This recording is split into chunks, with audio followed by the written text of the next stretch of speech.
वेदों में कहा गया है कि आपके विचार, आपकी एनर्जी, आपके टैलेंट, आपके वर्क कल्चर से शुभ वर्तमान तो भविष्य भी शुभ ही होता है। इंद्र, पृथ्वी और अंतरिक्ष की पूजा से अपेक्षित मनोकामना पूर्ण होती है। वेदाचार्य पंडित अक्षय कुमार शर्मा बताएंगे वेदों में छुपा सुखी और निरोग जीवन का रहस्य। मॉडर्न मेडिकल साइंस में होम्योपैथी का सिद्धांत है कि पहले हमारी वाइटल फोर्स बीमार होती है और बाद में मन और फिर शरीर। लेकिन यह भी सत्य है कि सौर मंडल में घूमते ग्रहों और उपग्रहों का असर आप पर पॉजिटिव या नेगेटिव हो सकता है। Doctor Leena Paliwal classic homeopathic treatment का एक जाना पहचाना नाम है जो पिछले 15 वर्षों से जर्मन विधि द्वारा होलिस्टिकली ट्रीटमेंट करती आ रही हैं। कभी सोचा है कि बिना रंगों के दुनिया कैसी होगी? रंग जो आपकी पसंद, आपकी खुशी, आपका मूड बताते हैं। रत्नों को धारण करने में ऐसा माना जाता है कि उनके कलर की अहम भूमिका होती है। तो क्या कलर थेरेपी और एस्ट्रोलॉजी में कोई रिश्ता है? ये बताएंगे अपने 20 वर्षों के अनुभव के आधार पर colour therapy, acupressure, crystal and gems expert Satveer Kasma. अलग अलग विधाओं के ये एक्सपर्ट्स सिर्फ इसलिए साथ बैठे हैं कि आपकी तकलीफ के छलकने से पहले ही गुरुदेव GD वशिष्ठ जी इन विधाओं की समानताओं को आपके सामने रख आपकी समस्याओं को आपसे दूर कर दें।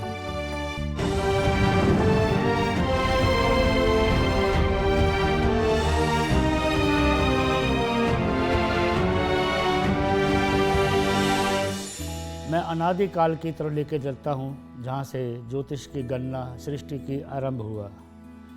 हम ज्योतिष के उस इतिहास में भी लेके चलते हैं जो कभी बहुत अच्छा होता है तो उसमें त्रुटि भी आ जाती है, उसमें कमी भी आ जाती है, अभिमान भी आ जाता है।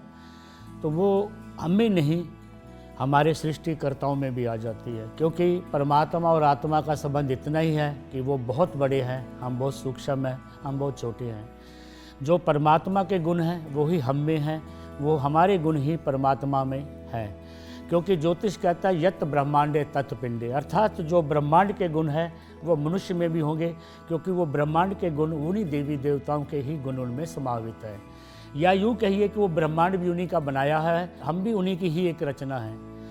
आरंभ काल में जब सृष्टि का आरंभ हुआ तब एक ज्योतिर्लिंग का प्रभाव हुआ, ज्योतिर्लिंग उत्पन्न हुआ और वहाँ पर ब्रह्मा और विष्णु जब पैदा किए गए, उत्पन्न हुए, तो उनमें वाद विवाद हुआ कि मैं बड़ा। तो सृष्टि में यहाँ से ही आरंभ होता है। तो आकाशवाणी होती है कि हे विष्णु जी आप का बड़ा वो होगा, हे ब्रह्मा जी आपसे बड़ा वो होगा, आप ऊपर जाओ देख कर आओ ये कितना बड़ा ज्योतिर्लिंग है, और आप विष्णु जी नीचे जाओ, आपने ये बताना ये ज्योतिर्लिंग कितना बड़ा है। जो आके पहले बता देगा, जिसने उसका अंत और आरंभ ढूंढ लिया वो ही बड़ा होगा। और विष्णु जी ने यात्रा आरंभ की, कई लोकों में पताल से पताल कहाँ तक पहुँच गए कुछ नहीं पता लगा और निराश हो गए, मन का अभिमान टूट गया। ये सृष्टि के आरंभ की बात है, और वापस आकर खड़े हो गए। और इसी तरह ब्रह्मा जी पता नहीं कितने लोगों को, 14 भवन सप्त लोग पता नहीं कितने लोगों को आगे निकल गए, नहीं पता लगा। अब वो लज्जित हुए, लेकिन बृहस्पति अर्थात ब्रह्मा अर्थात बृहस्पति ज्ञान, मतलब ज्ञान को बृहस्पति, ज्ञान को ही ब्रह्मा कहा गया।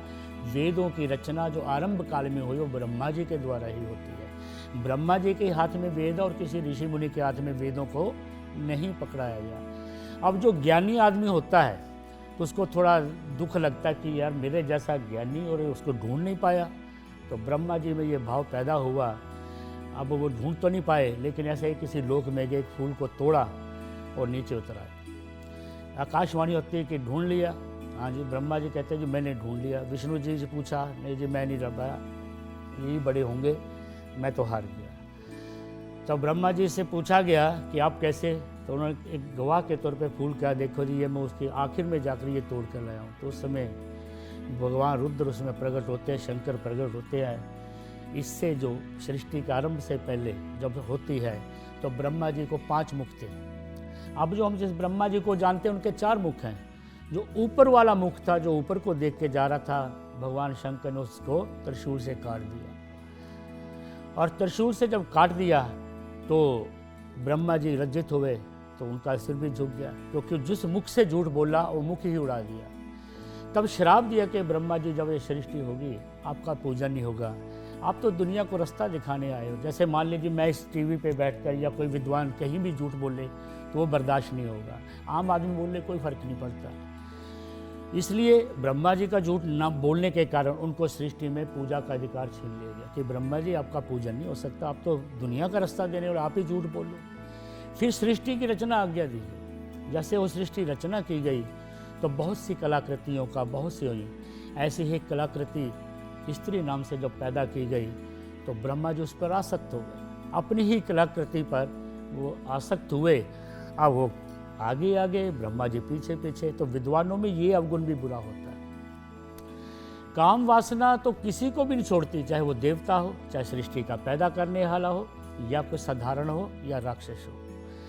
हमेशा जब नुकसान होगा, नाश होगा, उसमें काम वासना, कम से कम शक्तिशाली और ज्ञानी आदमी के लिए काम वासना जिम्मेवार होती है। तो इतने में उनका वीर्यपात हो गया, और जब वीर्यपात हुआ तो वैराग पैदा हो गया। ऐसा अक्सर हर मानव के साथ होता है।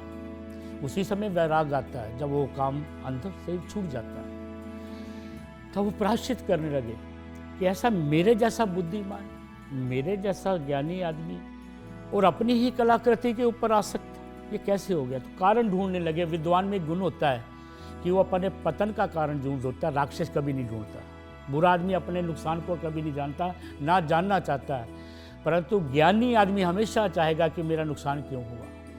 और ब्रह्मा जी ने सब सोचा तो दुनिया का सबसे उत्तम, ज्योतिष शास्त्र का सबसे उत्तम, हर कार्य में सिद्धि देने वाला पुष्य नक्षत्र का दोष माना गया। तो ब्रह्मा जी ने कहा कि हे पुष्य नक्षत्र, इतना शुभ होने के बाद मेरे जैसे बुद्धिजीवी का तुमने दिमाग को हिला दिया, काम वासना पैदा कर दी।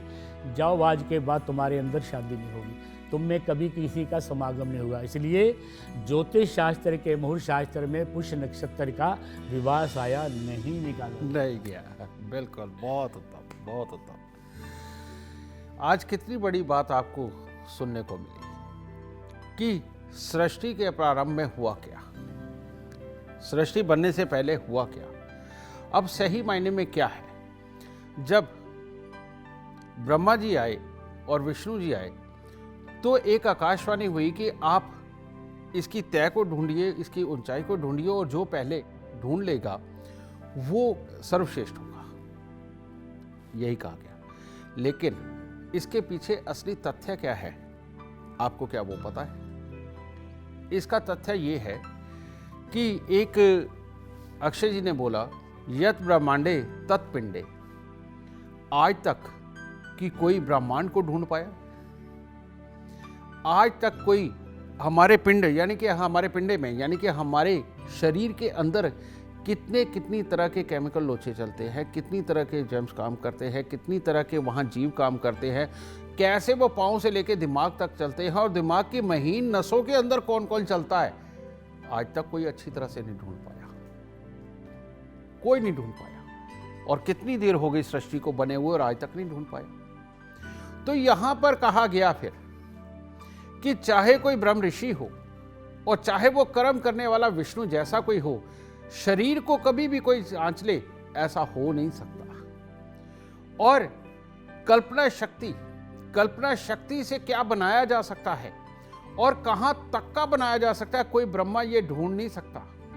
हर वो इंसान जो कुछ क्रिएट करता है, यानी कि जो चेयर बनाता है, टेबल बनाता है, मोबाइल बनाता है, बस बनाता है, कार बनाता है, कुछ भी बनाता है, वो सारे ब्रह्मा ही तो है।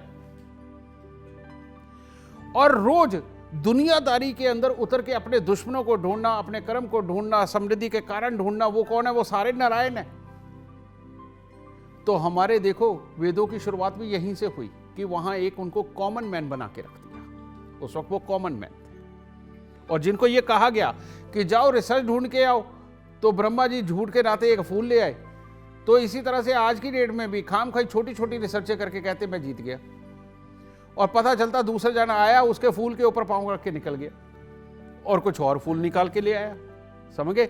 इसी को रिसर्च बोलते हैं, ये रोज होती चली जा रही है। और अपनी ही क्रिएटिविटी के ऊपर आसक्त हो जाना, ये तो आम बात है बेटा। कारण ये है कि जब भी कोई कुछ बना देता है तो उसके लिए वो बहुत बड़ी चीज बन जाती है और वो उसको देख देख के खुश होता है, उसमें रच बस जाता है, वही दुनिया को दिखा करके उससे अवार्ड भी लेता है, दुनियादारी के अंदर नाम भी कमाता है। लेकिन उसको पता होता है कि मैंने कहां तक की रिसर्च करी और इसमें कमी क्या है, तो इसलिए वो झूठ बोलने वाले मुख को श्री भोलेनाथ ने काट दिया। ठीक है जी, ये चीज ये यहां से शुरू हुई। और विष्णु भगवान वो कर्म प्रधान है, वो कर्म करते हुए दुनियादारी के अंदर कुछ सच जरूर कर लेंगे, लेकिन वो हार के वक्त में हार भी मान जाते हैं। जैसे उन्होंने राजा जलंधर के वक्त में जब माँ तुलसी भी उत्पन्न हुई, उस वक्त में अगर उन्होंने कुछ वहां पर छल भी किया तो उन्होंने एडमिट भी किया और साथ में वरदान भी दिया, तो इसलिए विष्णु को बड़ा बनाया गया। और आज की डेट में जितने भी विष्णु हैं वो सारे के सारे एक बहुत बड़ी बड़ी संस्थाएं बना करके बैठे हुए हैं, कईयों को पाल रहे हैं, तो वो नारद मुनि और देवता उनके आसपास ही रहते हैं। ठीक है जी, ये है रियलिटी में हमारा अध्यात्म। लेकिन इसके अंदर असली क्या है? असली क्या है? बृहस्पति। बृहस्पति हमारा वीर है, एक जीवन, और जीवन से जीवन उत्पन्न होता है। वो जिस वक्त में पैदा होता है कुछ ना कुछ खासियतें और कुछ ना कुछ कमियां लेके पैदा होता है, और जो कमियां हैं वो हमारी सोच और बीमारी के रूप में सामने आती है, समझे? और बृहस्पति की दी बीमारियां कौन सी है? लंग्स, लंग्स को सुकड़ना, फैलना, इसमें से कुछ भी हो सकता है, लंग्स में पानी भरना वो हो सकता है। जो श्वास की तकलीफ है वो सारी की सारी हमारी बृहस्पति की खराबी की वजह से ही आती है। ठीक है, शरीर के अंदर जो स्वेलिंग आती है, मोटे हो जाते हैं बहुत ज़्यादा, या पाँव नीचे लटका के बैठने से पाँव मोटे मोटे होने लगते हैं, ये जितना स्वेलिंग है इनका सारा का कारक बृहस्पति ही है। ठीक है, और जो दुर्बुद्धि है, जो बहुत ज़्यादा सेक्स के प्रति आसक्त हो जाते हैं, जो भोग में ज़्यादा मन लगाते हैं, ये क्या है? ये बृहस्पति का ही गुण है, जो बुरे वाला भी है। लेकिन आप दुनिया के अंदर कोई भी चीज़ निर्मित करो, कोई भी चीज़, उसमें से वेस्टेज तो निकलता ही निकलता है। तो अगर ज्ञान भी होगा तो ज्ञान कितना भी बड़ा हो, उसके अंदर कमियां होंगी ही होंगी। हमें ये जो सृष्टि की उत्पत्ति है, इसी से ये हमारे वेदों के अंदर समझाने की कोशिश की गई है। तो ज्ञानी आदमी से गलतियां होती है, और शायद यही कारण है कि बहुत बड़े बड़े ज्ञानी पुरुष, जिनके दुनिया के महारथी भी जाकर के जिनके पांव हाथ लगाते थे, वो भी आज किसी न किसी जुर्म में वो अंदर है, और शायद यही एक अवगुण रहा उनका।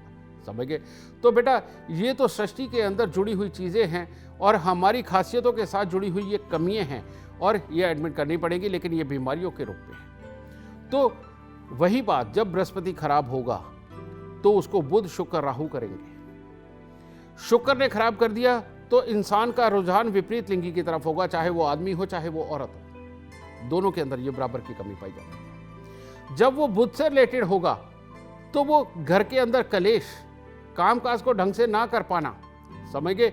और साथ ही शरीर के अंदर नसों के अंदर भी विकार पैदा करना, नसों के अंदर कमजोरी पैदा करना। जैसे श्वास लेने के लिए हमें बहुत जोर लगाना पड़ता है, वो सही मायने में नस की कमी तो होती है, समझे? और जैसे ही वो राहु के साथ जुड़ता है तो एक जाल सा बुना जाता है हमारे लंग्स के आसपास, हमारे शरीर के अंदर आसपास, जिसमें कि श्वास लेकर के बड़ी खींच के अंदर लेके जाना पड़ता है, समझ गए? वो धुआं नहीं तो एक तरह का काबू में करके रखा हुआ है, समझ गए? ये चीज है। तो हमें समझना पड़ेगा बृहस्पति को, उसके अच्छे और बुरे को समझना पड़ेगा। ये बीमारियां भी ऐसे समझ आएंगी, याद रखने की ताकत भी ऐसे ही समझ आएगी, और भूल जाने की ताकत भी ऐसे ही समझ आएगी। तो आप समझ गए होंगे हमारे वेद ने क्या कहा, एस्ट्रोलॉजी क्या बोलती है। अब हम डॉक्टर लीना से जानते हैं कि इनकी क्लासिकल होम्योपैथी क्या कहती है। हमारी बॉडी के अंदर डिफेंस मैकेनिज्म होता है, 3 तरह के डिफेंस मैकेनिज्म होते हैं: सोरा, साइकोसिस, सिफिलिस। सोरा यानी कि inflammation, sycosis growth and syphilis is destruction.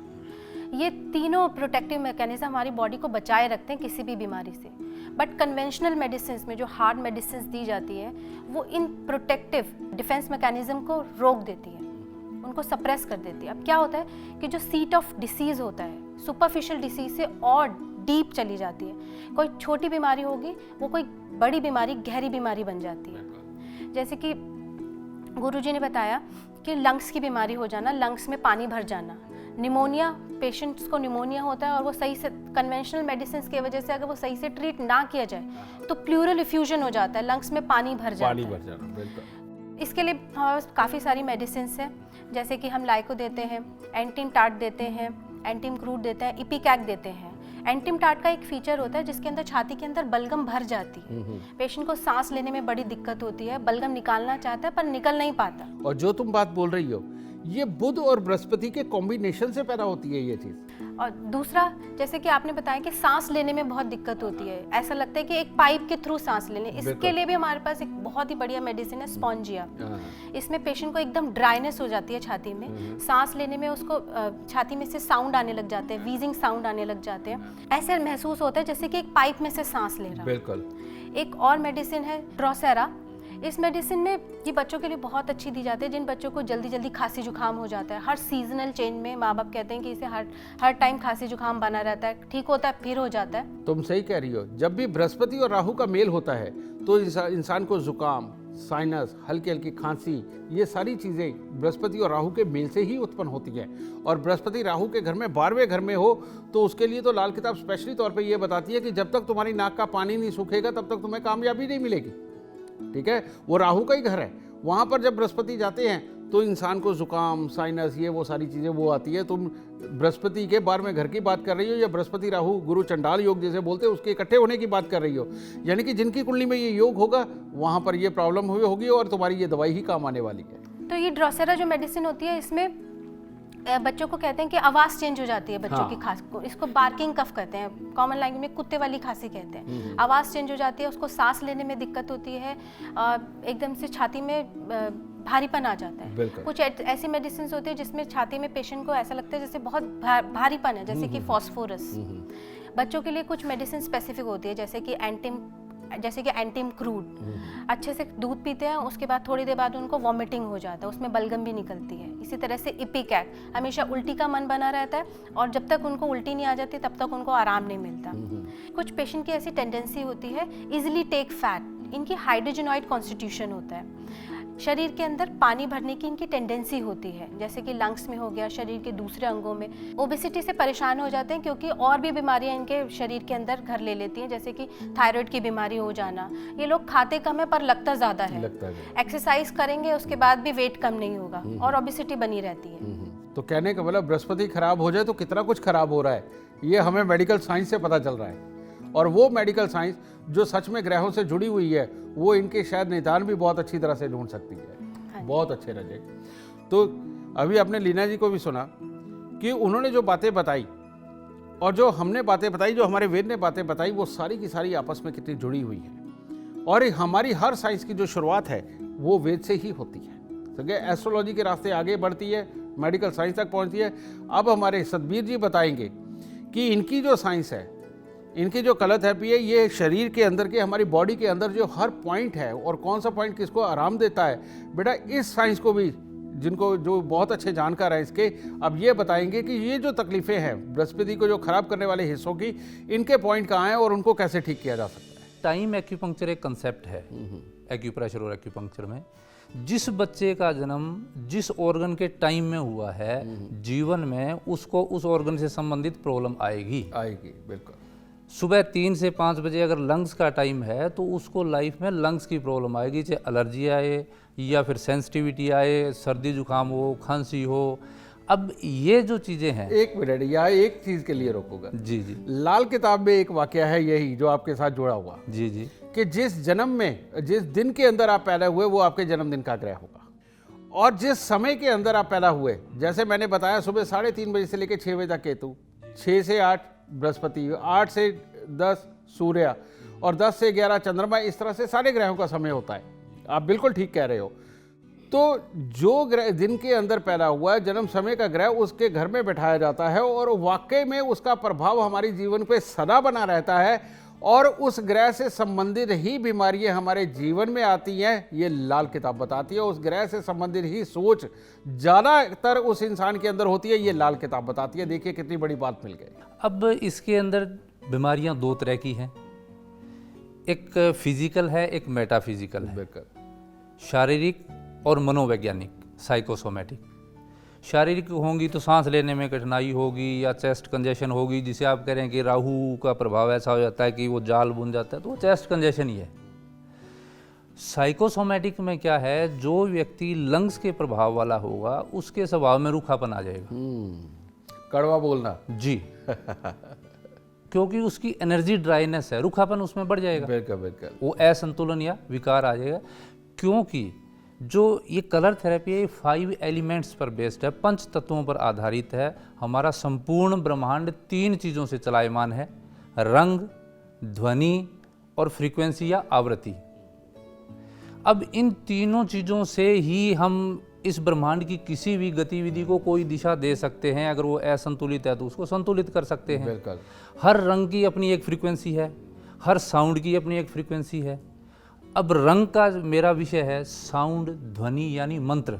जैसा अक्षय जी ने जो है बृहस्पति देव का मंत्र बोला, तो उन मंत्रों के द्वारा वो जो आवृत्तियाँ पैदा की जा सकती हैं। बिल्कुल। तो इन चीज़ों को हम किसी भी तरीके से करें। मुझे ये बड़ी हैरानी हो रही है कि सारी चीज़ें एक साथ एक धरातल पर आती जा रही है। बिल्कुल। एक्यूप्रेशर के अंदर हमारी चेस्ट का सेंटर का पॉइंट, हमारे दोनों निपल्स हैं, इनकी बिल्कुल लाइन और यहाँ से एकदम सेंटर लाइन ले, जो ये वाला पॉइंट है, ये लंग्स की किसी भी तरह की कोई चेस्ट कंजेशन है या कोई वैसे ही रेस्पिरेटरी डिसऑर्डर्स हैं, उन सब चीज़ों के अंदर ये कंट्रोल करे एकदम चेस्ट के सेंटर में। रंग चिकित्सा के अंदर कैसे करना है, हमारी हथेली का ये जो उभरा हुआ हिस्सा है जिसको आप शुक्र पर्वत बोलते हैं, इसके मध्य में रेड कलर, कोई भी लाल रंग का स्केच पेन लेकर के और आप यहाँ पर एक रेड कलर इस तरह का गोला लगाएंगे, उससे जो भी चेस्ट कंजेशन है और है वो चीज़ें ठीक हो जाएंगी। बहुत अच्छे, बहुत अच्छे, बहुत अच्छे। अभी जो सतबीर जी ने बोला ये भी मिलता नजर आ रहा है। बृहस्पति के साथ में जब भी शुक्र जुड़ता है तो शुक्र भी बनता है राहु और केतु को मिलाकर। बृहस्पति के साथ में जब बुध जुड़ता है तो बुध भी बनता है बृहस्पति राहु को मिला के, और राहु तो राहु है ही। राहु को खत्म करने का जो सबसे बड़ा तरीका है वो है मंगल, लाल रंग। आपने शुक्र पर्वत के ऊपर लाल रंग लगा के ये साबित कर दिया कि आप जो कह रहे हो वो बिल्कुल सही है, और ये वाकई में राहु को दबा के ये रिलीफ दे सकता है और बृहस्पति को बढ़ा सकता है। देखिए सारी साइंस मिली है। ठीक है, तो बात यही है बेटा कि अगर हर साइंस को हम मानने का काम करेंगे तो शायद हम जल्दी जीत जाएंगे। जिस प्रकार से आप मान लो कोई भी घर से काम करने के लिए निकले, आपको रास्ते में एक स्पोर्टियर मिला, दूसरा मिला, तीसरा मिला, और सबकी बात सुन के आपको एक नया आइडिया मिला, और नए आइडिया के साथ में आप अपने काम को जल्दी अचीव कर सकते हैं, अपनी उस मेहनत को भी बचा सकते हो और जल्दी से जल्दी वक्त के अंदर आप अपनी सफलता का झंडा लहरा सकते हैं। इसी प्रकार से अगर आप वेद को मानते हैं, एस्ट्रोलॉजी को मानते हैं, मेडिकल साइंस को मानते हैं, इनके पॉइंट को भी मानते हैं, तो बेटा शायद आप अपने शरीर के अंदर होने वाले जितने घुसपैठिए घुसने वाले ना आपके शरीर के अंदर, आप उनको जल्दी से निकाल के जीत हासिल करने वाले हो। जब आपका स्वस्थ तन होगा तो आपका सोच विचार भी अच्छा होगा, सोच विचार अच्छा होगा तो दुनियादारी के कर्म भी अच्छे होंगे। लेकिन यहाँ मैं एक बात बता दूं कि जब भी लंग्स के अंदर पानी भरे, पीलिया हो जाए और ये शरीर फूलने लगे, स्वेलिंग ज़्यादा आने लगे, लंग्स की दिक्कत यानी कि कहने का मतलब श्वास की दिक्कतें आए, तो 43 दिन 400 ग्राम चने की दाल लेके अगर जल प्रवाह कर दी जाए ना बेटा, इन सारी बीमारियों में बहुत जल्दी रिलीफ मिलता है। कारण ये कि जन्म कुंडली का जो चौथा घर है, जो जगह जल प्रवाह है बेटा, वो बृहस्पति का खास स्थान है, और जल के अंदर दाल भी जा करके कुछ ना कुछ जीवों का खाना ही बनती है, कोई बुरा तो होता नहीं, समझे। तो 43 दिन 400 ग्राम चने की दाल जल प्रवाह कर दीजिए बेटा, इन बीमारियों के अंदर भाग के आराम आएगा। फिर डॉक्टर लीना की दी हुई दवाई आप ले सकते हैं, और डॉक्टर सतबीर के आप पॉइंटों के ऊपर ये कलर लगा करके आराम पा सकते हैं, और अपने मेमोरी को बढ़ाने के लिए और इस ज्ञान को समझने के लिए आप अक्षय का ये ज्ञान लेकर के चलिए। देखिए जिंदगी आपको स्वर्ग बनती नजर आएगी। इन सब के बीच में हम जानते हैं कि अक्षय जी का और क्या कहना है कि आपको वेद के साथ ये सब जुड़ता हुआ नजर आया। क्योंकि एक चीज़ तो निश्चित है ना कि जो गीता में भी लिखा गया, वेदों में भी लिखा है। वेदों को पढ़ना आज के समय कठिन है, क्योंकि एक तो संस्कृत में है और उनका जो अनुवाद भी है कोई इतना बहुत बढ़िया नहीं किया कि जिसको आज बहुत इंटरेस्ट से पढ़े। जैसे कुछ किताबों के राइटर बड़े अच्छे हैं, हमें वो अच्छे ऐसे राइटर आ जाएं कि अब वेदों को भले वो टुकड़े करके यानी उसे खंड कर करके हम पढ़ाएं तो अच्छा रहेगा, क्योंकि वेद का ज्ञान अति उत्तम है। जब ब्रह्मा जी को सृष्टि बनाने के लिए कहा गया तो मुहूर्त था, बकायदा ज्योतिष के मुहूर्त से चैत्र शुक्ल प्रतिपदा अर्थात चैत्र का महीना था, शुक्ल पक्ष था, एकम तिथि थी। अश्विनी नक्षत्र के अंदर सृष्टि को आरंभ करने के लिए कहा गया था। अब अश्विनी नक्षत्र केतु का नक्षत्र अर्थात मुक्ति का, मुक्त वही होगा जो समाप्त होगा। जब तक जीवन वो मुक्त नहीं हो सकता, जब तक आपकी इच्छा। मेडिकल साइंस भी ये कहती है ब्रेन के डेड होने पर ही मृत्यु की जाती है, अर्थात आदमी यहाँ से जिंदा है। तो जब तक वो कब तक जिंदा, जब तक उसकी इच्छाएं हैं। ब्रेन तब तक चलेगा जब ब्रेन ने जवाब देना कि अब कुछ नहीं चाहिए, तब मृत्यु होनी है। तो इच्छाएं संसार को रखती हैं, लेकिन फिर भी जाना है। तो केतु का अर्थ यही है कि आपको मोक्ष हो। अगर आप इच्छाएं रखोगे दोबारा पैदा होगे। जो कर्म किए हैं, जो हमारे रोग होते हैं, जिसके लिए डॉक्टर साहब बैठे हैं, सतबीर जी बैठे हैं, लाल किताब के विद्वान बैठे हैं, वैदिक से ही बता रहे हैं कि मनुष्य का जो काम क्या है, मुक्ति लेना।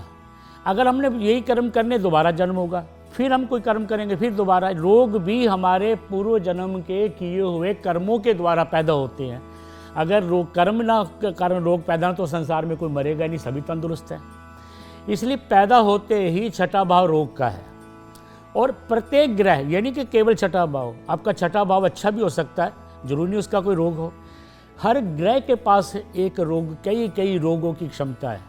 जैसे ही आपने भूल की, जैसे एक सड़कों पे लिखा ना सावधानी हटी दुर्घटना घटी, ऐसे ही शरीर के प्रति जहां आपने लापरवाही की, रोग का आगमन हो गया और आपको मृत्यु की ओर जाना है।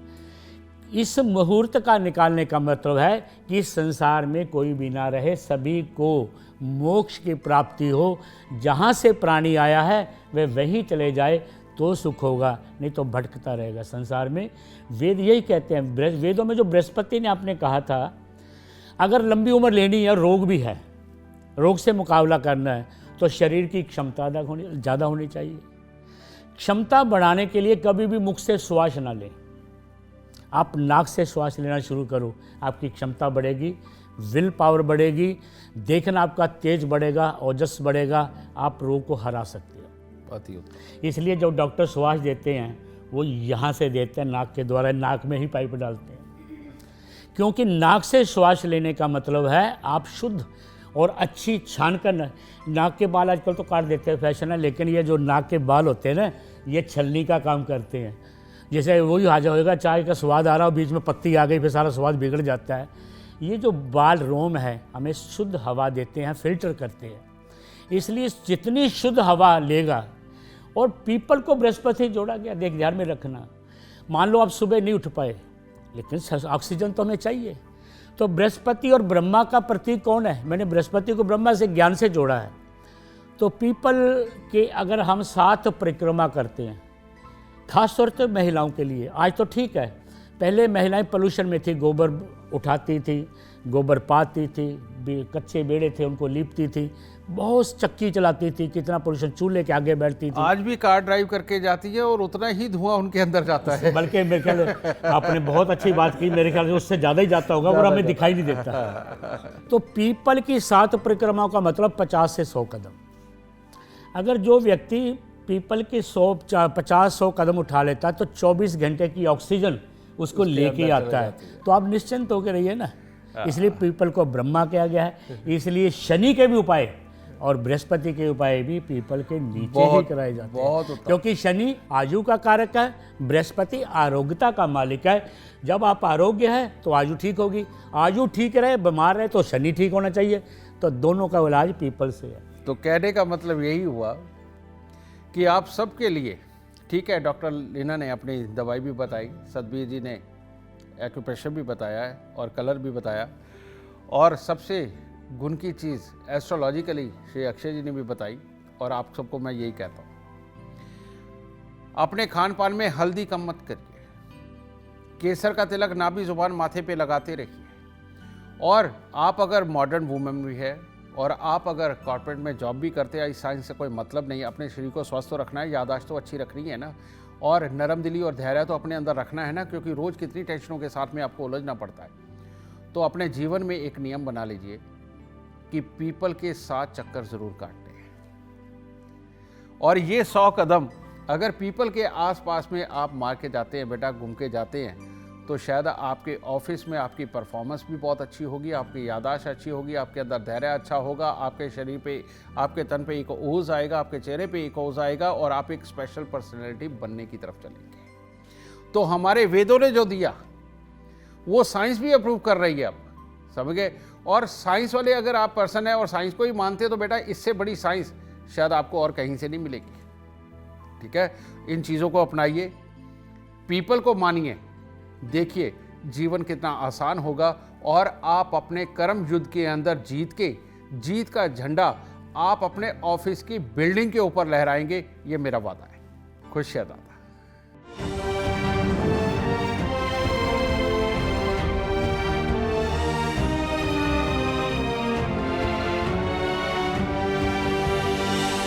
एस्ट्रोलॉजर, पामिस्ट और वास्तुशास्त्री पंडित अक्षय कुमार शर्मा जी से मिलने के लिए संपर्क करें। Colour therapy, acupressure, crystal and gems expert Satveer Kaswa ji से मिलने के लिए संपर्क करें।